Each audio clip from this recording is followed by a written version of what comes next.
Class 7. Unit 1. Glimpses of the Emirates. What would await an accidental tourist in UAE? I wondered as I came out of the airport into the open air.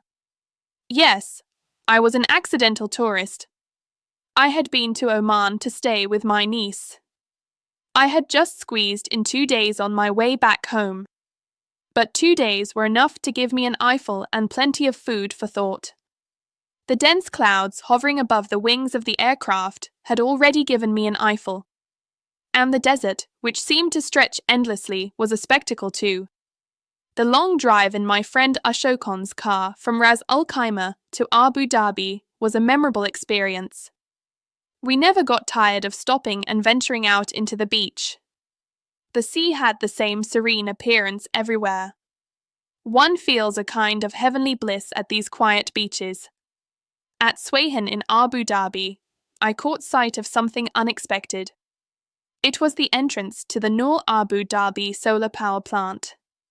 It is the largest single-site solar power plant in the world, producing a stupendous 1.2 gigawatts of power.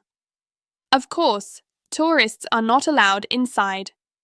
I had to satisfy myself with the magnificent photographs of the power plant on the net. The plant has an amazing 3.2 million solar panels. I wish tourists were given an aerial view of the plant. I was able to view the imposing Burj Khalifa, the tallest building in the world. Climbing it all the way up would take you to the top of the world. Of course, I could not do it. A boat ride at Bur Dubai late in the evening was a fascinating experience. The dazzling lights and their reflections on the creek give you a feeling of being out of the world. It was only matched by a ride on the metro from Al Nada to Stadium. Watching the landscape from a train is always entertaining. But here was a landscape totally different from anything I had ever seen. But nothing matched the Louvre Abu Dhabi Museum, a marvel by any standards. It houses some of the world's most fascinating archaeological remains, paintings, sculptures, and other artifacts. It carries the name of the famous Louvre Museum in France on an agreement.